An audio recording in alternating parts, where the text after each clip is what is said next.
Would at would. Hindi naman technically mali yung would could.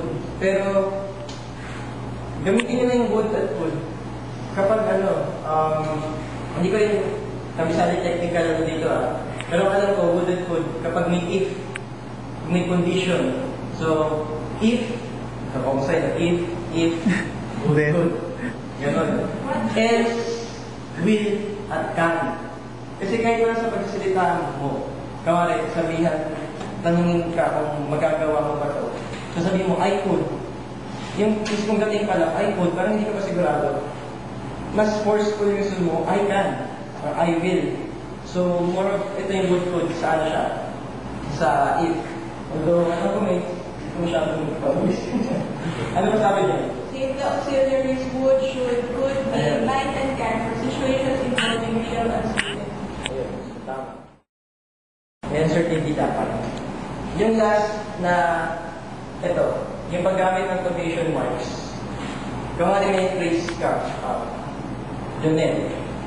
Yes. Tapos, word siya, hindi siya sentence, no?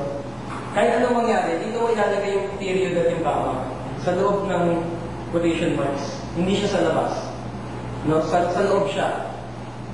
Minsan weird, no? Parang pangalan ng sine, Mamma Mia, tapos biglang maglalagay yung period as quotation marks. Ako nami-weirdoan din ako nung una kong na-discover na gano'n pala yung rule. Pero yun pala talaga yung rule, so pinasundin natin yung period pati yung comma nasa loob ng quotation marks.